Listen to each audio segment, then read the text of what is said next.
Hello friends, welcome to do practice. तो आज हम करेंगे स्टैटिस्टिक्स फॉर इकोनॉमिक्स का चैप्टर 1 का लास्ट टॉपिक जो हमारा रहता है function and importance of statistics.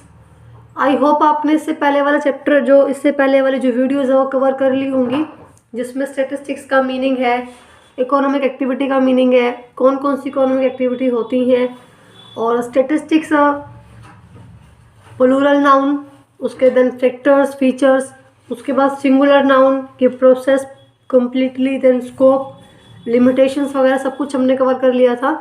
तो अगर आपने अभी तक वो वीडियो वॉच आउट नहीं की है तो उन वीडियो को एक बार देखिए, ताकि आपको जो लास्ट कंसेप्ट है स्टैटिस्टिक्स का वो क्लियर हो। अगर मीनिंग ही नहीं होगा तो फिर उसके जो इम्पोर्टेंस फंक्शंस वो भी क्लियर नहीं होंगे। तो फर्स्ट पॉइंट आता है quantitative expression of economic problem. Quantitative का मीन्स क्या होता है कि क्वांटिटी मीन्स जब आप किसी भी चीज़ को डिनोट करते हो नंबर में, एक उसका नंबर होता है कि उसकी वैल्यू होती है। आप उसको कोई जो है ऐसे कोई वर्ड फॉर्म में रिवार्ड नहीं करते हो या वर्ड फॉर्म में उसको रिप्रेजेंट नहीं करते हो कि वो गुड है, बैड है, कैसा है। जब आप उसको नंबर प्रोवाइड करते हो वो होता है हमारा क्वांटिटेटिव एक्सप्रेशन। तो स्टैटिस्टिक्स इम्पोर्टेंट है इकोनॉमिक्स के लिए, क्योंकि वहाँ पे आप इकोनॉमिक प्रॉब्लम को भी नंबर फॉर्म में रिप्रेजेंट कर देते हो या इकोनॉमिक प्रॉब्लम को भी क्वांटिटेटिव फॉर्म में रिप्रेजेंट कर देते हो। जैसे अगर मैं बात करूँ कि हमारी इकोनॉमिक प्रॉब्लम है फॉर एग्जांपल अनएम्प्लॉयमेंट, तो जो अनएम्प्लॉयमेंट जो प्रॉब्लम है हमारी इकोनॉमी के अंदर, उसको जो स्टैटिस्टिक्स है वो रिप्रेजेंट कर देता है इन टर्म्स ऑफ क्वांटिटी। जैसे कि उसने रिप्रेजेंट किया कि अभी हमारा जो विद इन इस ईयर मान के चलो फॉर एग्जांपल जो 20% हमारा जो है 20% पूरे इंडिया का वर्किंग पॉपुलेशन जितना भी काम करने वाला है उसमें से 20% पॉपुलेशन ऐसी है जो अनएम्प्लॉयड है, जो बेरोजगार है। तो उसके बाद ये क्या हुआ, यहाँ पे उसने इकोनॉमिक्स ने या स्टेटिस्टिक्स की हेल्प से ही हमने इकोनॉमिक प्रॉब्लम को ही क्वांटिटी में रिप्रेजेंट कर दिया। तो जितनी भी हमारी इकोनॉमिक्स प्रॉब्लम है, जितने भी हमारे इससे रिलेटेड जितने भी प्रॉब्लम है, आपके डिमांड में कम होना है, प्राइस लेवल बहुत ज़्यादा इंक्रीज हो जाना है, अनएम्प्लॉयमेंट है, तो स्टैटिस्टिक्स का काम है कि उन सभी प्रॉब्लम को वो जो क्वांटिटी में है नंबर फॉर्म में रिप्रेजेंट कर देता है। जैसे कि अनएम्प्लॉयमेंट 20% है अभी, और आगे जो बात करेंगे हम एग्जांपल के अकॉर्डिंग, तो 2007 से 2021 तक हमारी जो अनएम्प्लॉयमेंट है वो कुछ परसेंट तक इंक्रीज हुई है। तो जो यहाँ पे स्टैटिस्टिक्स ने हेल्प की है कि उसने कंप्लीट रिजल्ट तैयार करके दिए आपको नंबर फॉर्म में कि इकोनॉमिक प्रॉब्लम ऐसे ऐसे इतना परसेंट इंक्रीज, इतना परसेंट डिक्रीज हो रही है। अगर हमारी कहीं पर प्रॉब्लम डिक्रीज हो, कहीं पर जो हमारी अनएम्प्लॉयमेंट है वो प्रॉब्लम डिक्रीज हो रही है, तो हम उसके कॉजेस पता करते हैं कि क्या कारण है, ताकि इन फ्यूचर भी अगर कोई सिचुएशन ऐसी आती है तो हम उसको टैकल कर सकते हैं। और ऐसे ही अगर उसके अच्छे रिजल्ट आते हैं, अच्छा अगर अनएम्प्लॉयमेंट कम होती है तो उसके हम कारण पता करके उसको भी आगे अप्लाई करते हैं। तो फर्स्ट था जब आप इकोनॉमिक प्रॉब्लम को रिप्रेजेंट करते हो क्वांटिटी फॉर्म में, वो उसमें आपकी हेल्प करता है स्टैटिस्टिक्स।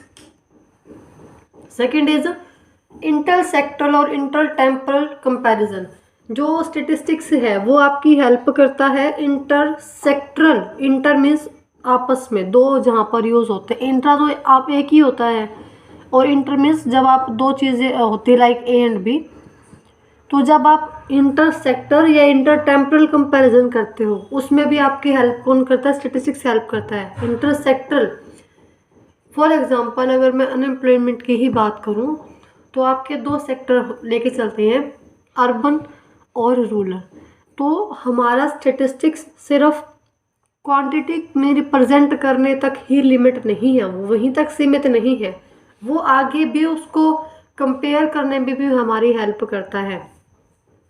कंपेयर करने में हेल्प करता है वो रूरल और अर्बन सेक्टर के बीच में, लाइक कि अर्बन सेक्टर जो आपका है उसमें इतनी एम्प्लॉयमेंट है, रूरल सेक्टर में इतनी एम्प्लॉयमेंट है, या रूरल सेक्टर की इतनी परसेंटेज को कंपेयर करता है अर्बन के साथ, या what percentage of rural population is unemployed compare to urban population, की अर्बन पॉपुलेशन के कंपैरिजन में रूरल पॉपुलेशन का कितना परसेंटेज जो पीपल है वो अनएम्प्लॉयड है। तो मीन्स यहाँ पर वो दो सेक्टर में कंपैरिजन की बात कर रहे हैं कि अर्बन में कितने ज़्यादा, रूरल सेक्टर में कितने एम्प्लॉयड पर्सन हैं अर्बन के कंपैरिजन में। तो इंटर सेक्टरल कंपैरिजन करता है, प्लस वो इंटर टेम्परल कंपैरिजन भी करता है। इंटर टेम्परल मीन्स क्या होता है? टेम्परल मीन्स होता है हमारा टाइम। जब आप कंपैरिजन करते हो टाइम के बेस पे, टाइम के बेस पे मीन्स जैसे कि अगर मैं बात करूं 2001 में आपका जो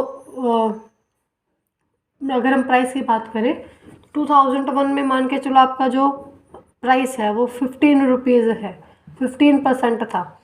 2002 में आपका जो परसेंटेज है वो प्राइस लेवल इंक्रीज़ हो गया, 20% हो गया। 2003 में फिर वो इतना इंक्रीज़ हुआ कि जस्ट 2% इंक्रीज़ हुआ। तो मीन्स यहाँ पे जो आपका कंपैरिजन है वो टेम्परल है, क्योंकि टाइम बेस पे आप उसको कंपेयर कर रहे हो कि 2001 में कितना था, 2 में कितना था, 3 में कितना है, तो उसके बेसिस पे आप काम करते हो। तो यहाँ पे जो स्टेटिस्टिक्स है, अगर स्टेटिस्टिक्स वो उस डाटा को क्वांटिटी में रिप्रेजेंट ना करता तो इसमें कंपेयर करना भी मुश्किल था।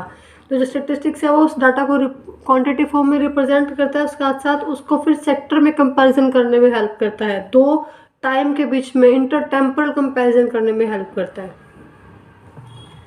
Next one is working out cause and affect relationship. Working out cause and affect relationship means कि जो स्टेटिस्टिक्स है वो हेल्प करता है कॉज और इफेक्ट की रिलेशनशिप को बताने में।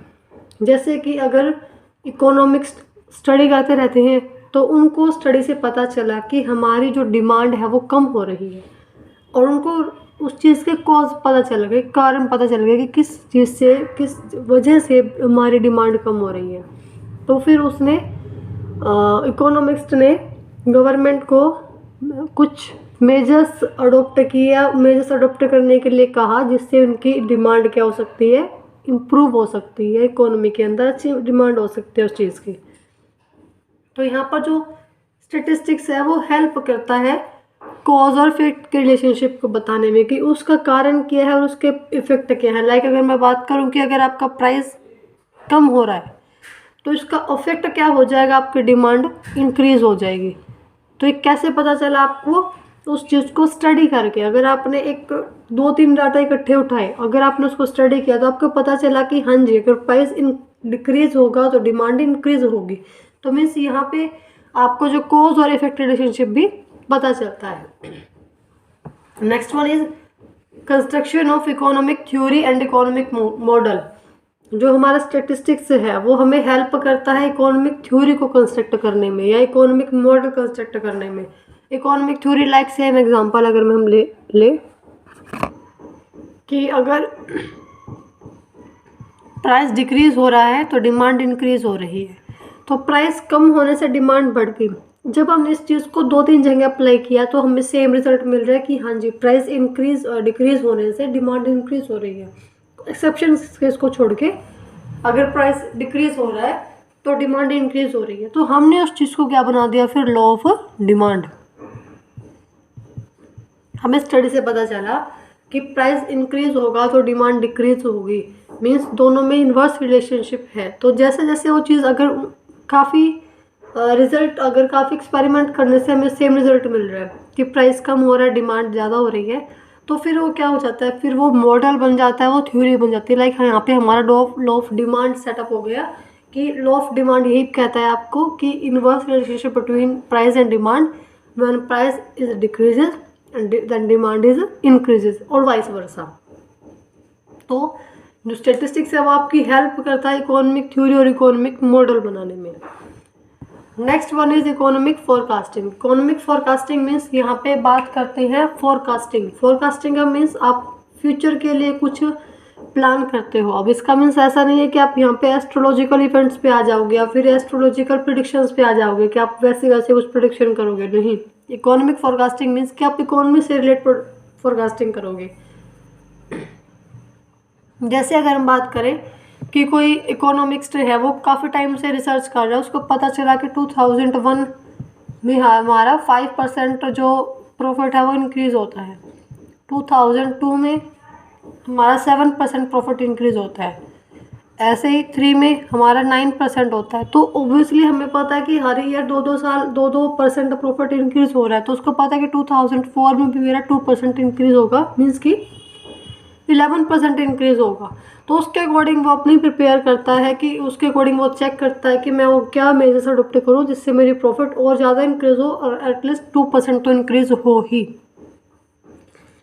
तो यहाँ वो जो इकोनॉमिक्स जो है वो फोरकास्ट करता है इकोनॉमिक को लेके, मीन्स हमारे डिमांड को लेके, हमारे प्राइस को लेके, हमारी सेल को लेके कि कैसे उसको इंक्रीज करना चाहिए, कैसे उसको मैक्सिमम प्रॉफिट अर्न करना चाहिए, कैसे वो सोसाइटी की हेल्प कर सकता है। तो ये होता है इकोनॉमिक फोरकास्टिंग।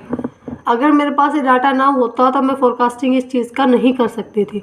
तो ये आपकी स्टेटिस्टिक्स हेल्प करता है इकोनॉमिक फोरकास्टिंग में। मीन्स फोरकास्टिंग मीन्स पूर्वानुमान लगाना, जब आप पहले से अनुमान लगा लेते हो फ्यूचर के लिए। तो ये आपके हेल्प करता है स्टेटिस्टिक्स कि आपके पास अगर डाटा है तो आप अपने फ्यूचर टाइम के लिए price level, demand level, sale कितनी होगी, प्रॉफिट कितना होगा, उस चीज़ का आप पहले से फोरकास्टिंग कर लेते हैं। और अगर पहले से फोरकास्टिंग होगी तो आप उसके अकॉर्डिंग अपनी जो प्रॉपर इक्विपमेंट, प्रॉपर आप मटेरियल अरेंज कर सकते हैं ताकि उस चीज़ को आप अप्लाई कर पाएँ। Next is formulation of policy. जो आपका स्टेटिस्टिक्स है वो पॉलिसी फॉर्मुलेट करने में हेल्प करता है। पॉलिसी फॉर्मुलेट करने में हेल्प करता है। फॉर एग्जांपल जैसे कि फाइनेंस मिनिस्टर है, उसको ये पता करना है या वो ये चाहता है, सोचता है कि आपके बारे में अपना टैक्स रेट कितना रखूं, तो उसको उस टैक्स रेट के लिए उसने सोचा कि उसने ये काम दिया इकोनॉमिक्स को। इकोनॉमिक्स ने क्या किया, काफ़ी स्टडी किया कि जो हमारे पॉपुलेशन है या जो हमारे टैक्स पेयर हैं वो कितना टैक्स पे कर सकते हैं इस ईयर, कितना टैक्स पे कर सकते हैं कि वो इजीली टैक्स भी पे कर पाएँ, गवर्नमेंट की जो रेवेन्यू है वो भी इंक्रीज हो जाए और टैक्स पेयर के ऊपर बर्डन भी ना हो। तो ये यहाँ पे जो स्टेटिस्टिक्स है, तो स्टेटिस्टिक्स आपकी हेल्प करता है पॉलिसी फॉर्मुलेट करने में। जैसे जैसे जैसे स्टडी हुई तो हमारे फाइनेंस मिनिस्टर को पता चला कि अगर हम 5% रेट रखेंगे इतनी लेवल के लिए, इतनी इनकम से इतनी इनकम के लिए, तो टैक्स पे इजीली टैक्स भी पे कर पाएंगे और गवर्नमेंट की रिवेन्यू भी अच्छी हो जाएगी। तो एक पॉलिसी फॉर्मुलेट हो सकती है और हो जाती है with the help of statistics. अगर स्टेटिस्टिक्स आपके पास है, आपने प्रॉपर स्टडी किया है, तो आप इजीली कोई भी पॉलिसी फॉर्मुलेट कर सकते हैं with deep study of the data. अगर डाटा आपके पास है और आपने उसको प्रॉपर स्टडी किया है तो आप पॉलिसी अच्छे से बना सकते हैं। कोई भी पॉलिसी, जैसे लाइक फाइनेंस मिनिस्टर जो है हमारा है, वो टैक्स पॉलिसी बना रहा है कि ऐसी पॉलिसी आए कि टैक्स पेयर के ऊपर बर्डन भी ना हो और गवर्नमेंट की रिवेन्यू भी अच्छी हो जाए। तो उसके रिगार्डिंग पॉलिसी के बनानी है तो प्रॉपर आपको उस चीज़ के लिए स्टडी करनी पड़ती है। Last one is economic problem. Economic problem क्या होता है, economic equilibrium, economic equilibrium. Economic equilibrium, economic equilibrium means कि यहाँ पे सिचुएशन आती है इक्विलिब्रियम की। लाइक जो हमारा प्रोड्यूसर है वो तो चाहता है कि मेरे को प्रॉफिट मैक्सिमम हो, सीधी सी बात है, प्रोड्यूसर हमारा मैक्सिमम प्रॉफिट चाहता है। और जो कंज्यूमर है वो सेटिस्फेक्शन मैक्सिमम चाहता है कि जो भी वो सामान खरीदे with the income, with the given price, उसका सेटिस्फेक्शन लेवल क्या होना चाहिए, मैक्सिमम। तो यहाँ आपकी हेल्प करता है स्टैटिस्टिक्स कि दोनों के बीच में इक्विलिब्रियम क्रिएट करता है।